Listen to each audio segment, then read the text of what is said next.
Assalamualaikum warahmatullahi wabarakatuh. Alhamdulillahirabbil alamin.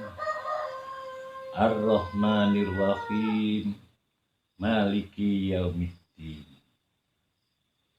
Ing dalu menika sugeng pinanggih malih kaliyan kula ing mriki tanggal setunggal Mulud atau Maulud atau Maulid. Nah, teng mriki bersamaan dengan bulan pertama malam Jumat Kliwon. Teng mriki kula badhe mbabaraken cerita, badhe mbabaraken perilaku kehidupan ingkang sejalan dengan kelahiran Nabi Agung, Nabi besar Muhammad sallallahu alaihi wasallam. Ing riku kita ajeng-ajeng syafaatipun utawi barokahipun sehingga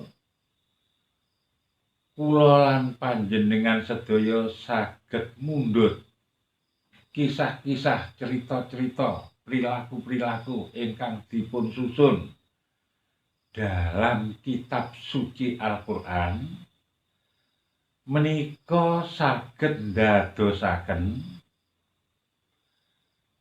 slamet kula lan panjenengan sedaya, slamet teng donyanipun saha slamet teng akhiratipun.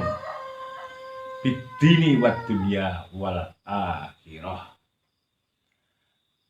Saudara-saudaraku yang bahagia, mari kita simak bersama-sama bahwa cerita-cerita yang disusun dalam kitab suci Al-Qur'an tentang junjungan kita Nabi besar Muhammad sallallahu alaihi wasallam, di situ jangan hanya bangga dengan menyambut kelahiran seorang nabi atau Rasulullah sallallahu alaihi wasallam. Arti kata, kita semua harus bisa mengambil hikmahnya dan perilaku-perilakunya agar supaya kita selamat di dunia juga selamat di akhirat. Maka dari itu saudara-saudaraku, di malam Jumat Kliwon ini kita membahas bagaimana kehidupan kita kalau kita semua bisa mengambil 2%-nya saja dari seorang Rasulullah atau Nabi Muhammad sallallahu alaihi wasallam, kita yang jelas menjadi orang-orang terpilih, terjadilah manusia-manusia piningit atau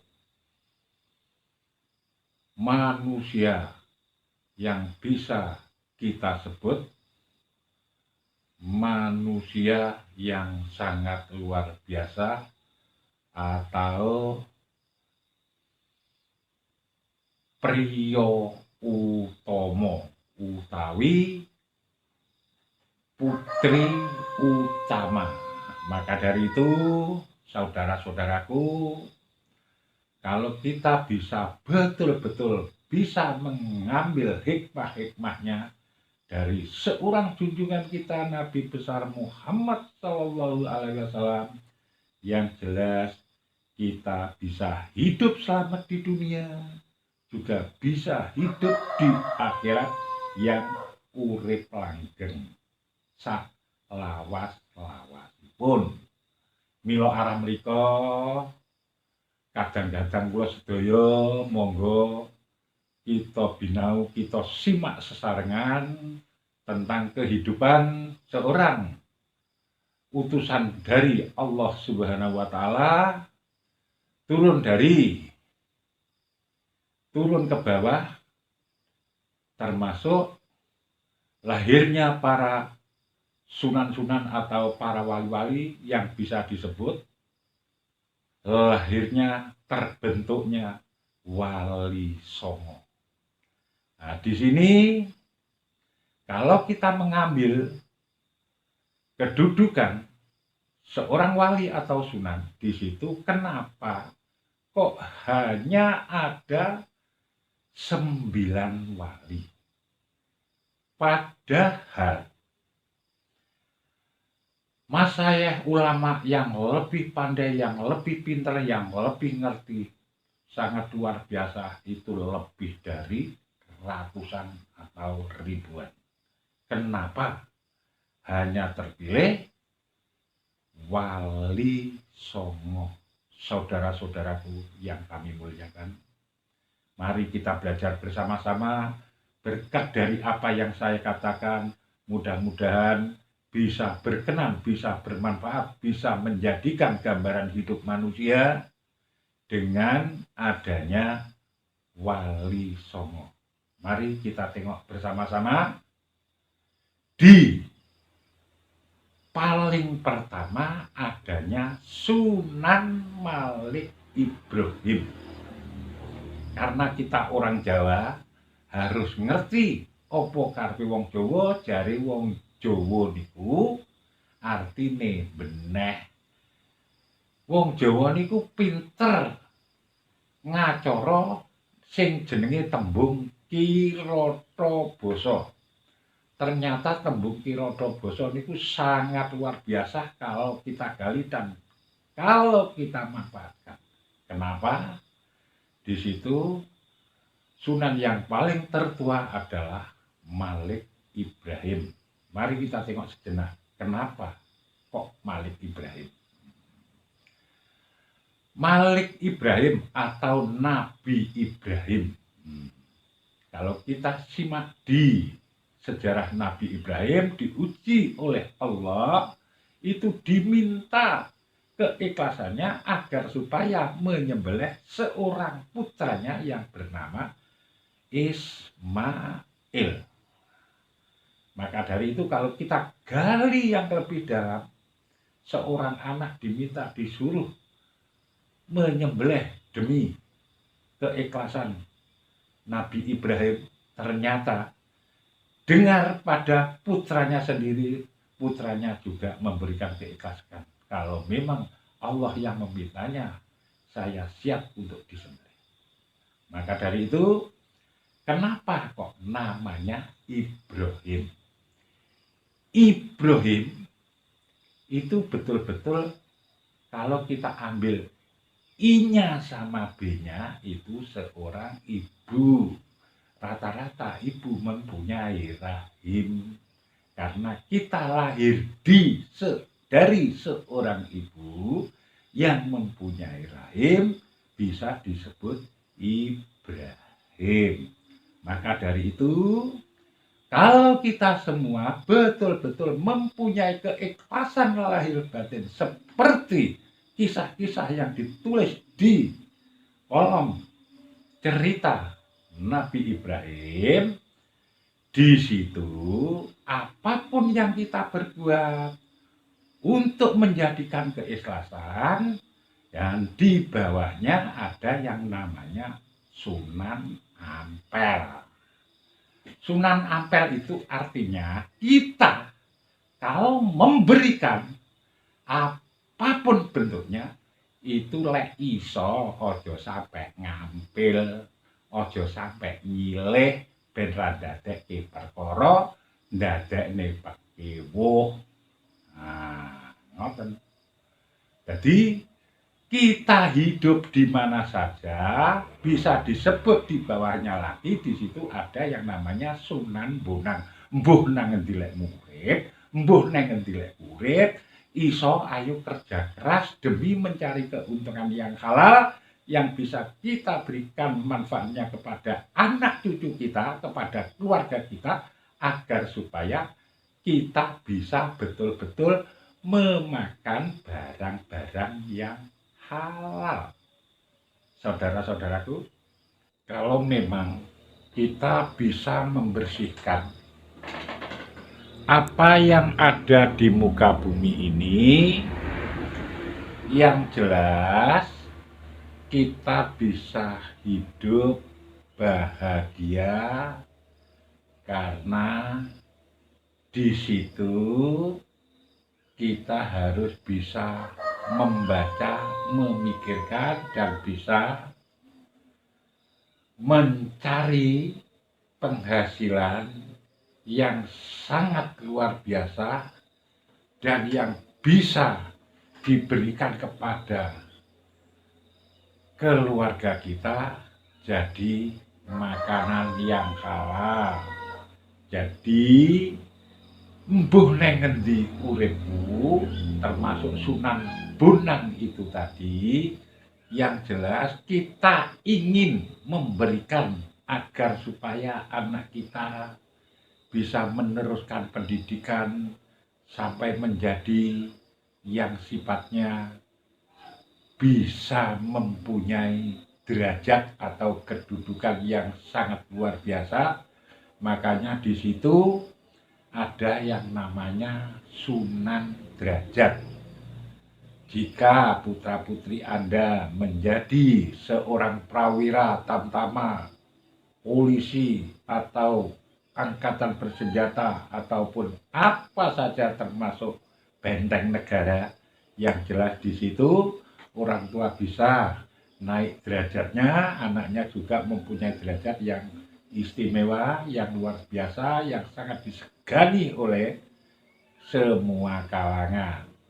Maka dari itu, saudara-saudaraku, jika betul sudah menjadi benteng negara atau mempunyai derajat, jangan sampai gegirisi ing sapa wae, termasuk ning nggone kalangan utawa kaum awam utawa rakyat kecil, karena di situ setelah Sunan Derajat ada lagi yang namanya Sunan Giri.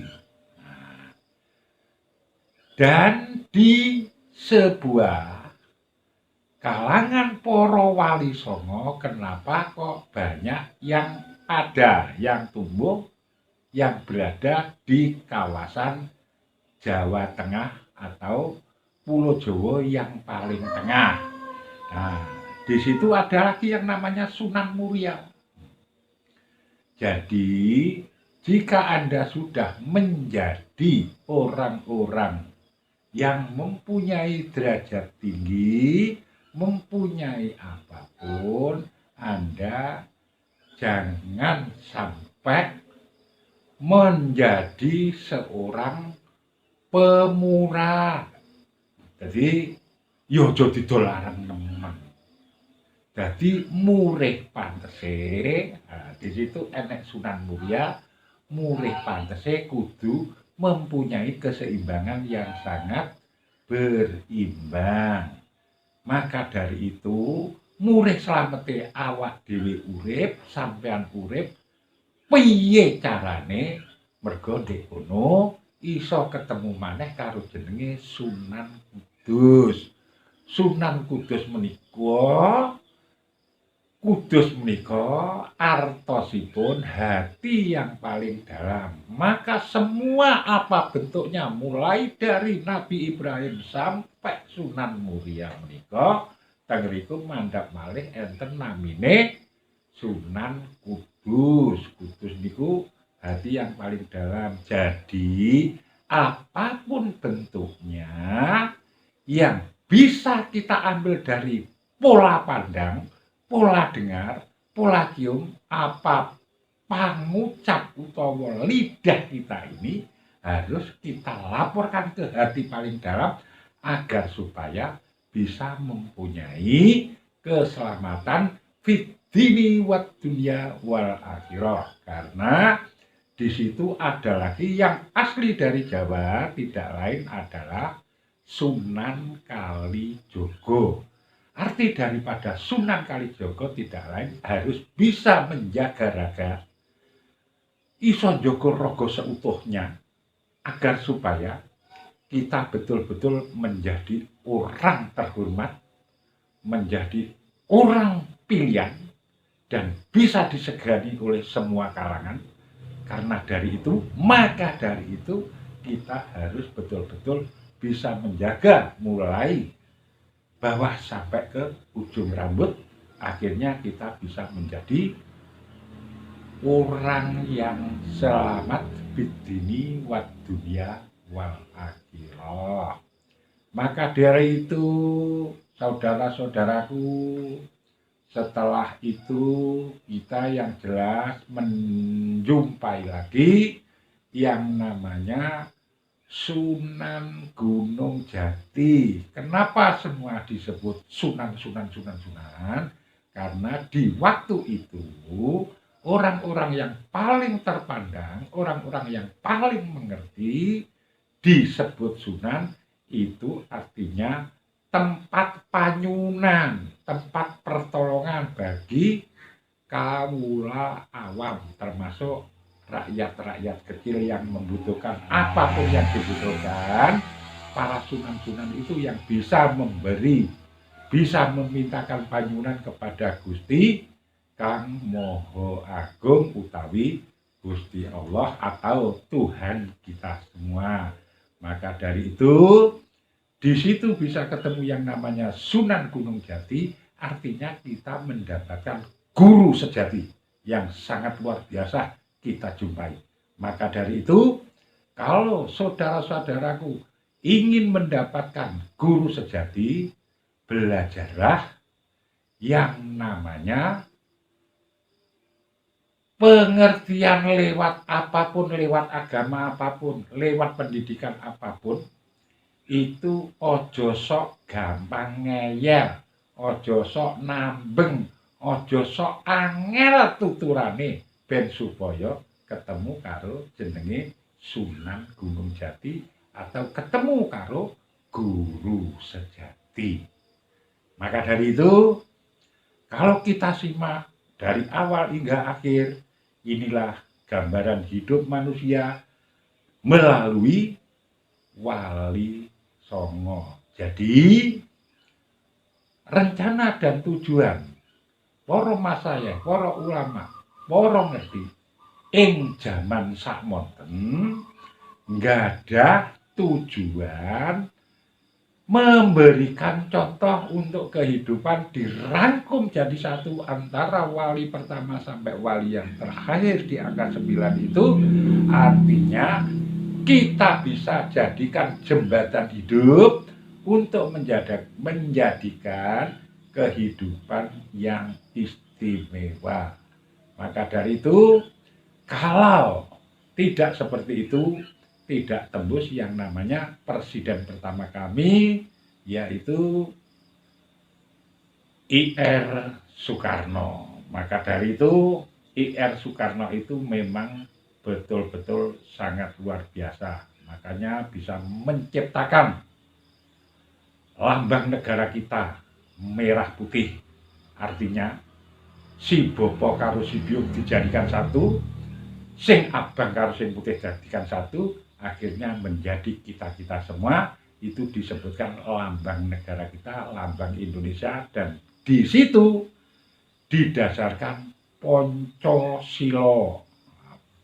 Jadi ponco niku 5, sila niku silsilah utawi termasuk napa lek ngarani pengertian ingkang wonten angka 5 niku sipate sing nomor setunggal berketuhanan yang Maha Esa dan seterusnya.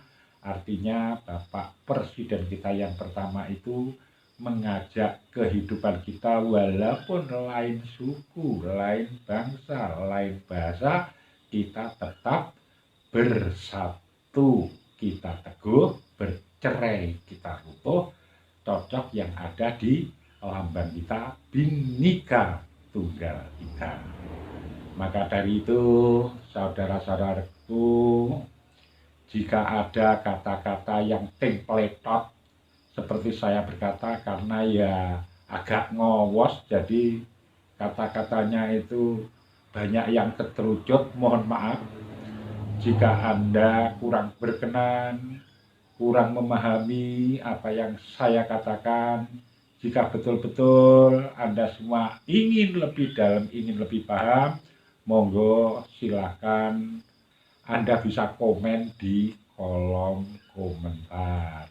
Maka dari itu, Bapak Ibu, jika betul adanya apa yang saya katakan dari awal hingga akhir, mari kita sama-sama belajar, kita sama-sama meniti apa yang berarti. Artinya kita belajar hidup yang sangat istimewa agar supaya jadi orang-orang yang luar biasa. Mohon maaf bila ada kata-kata saya kurang berkenan di hati Bapak. Jika banyak salah dan luputnya, kita mohon maaf yang sebesar-besarnya. Wabillahi taufiq wal hidayah. Wassalamualaikum warahmatullahi wabarakatuh.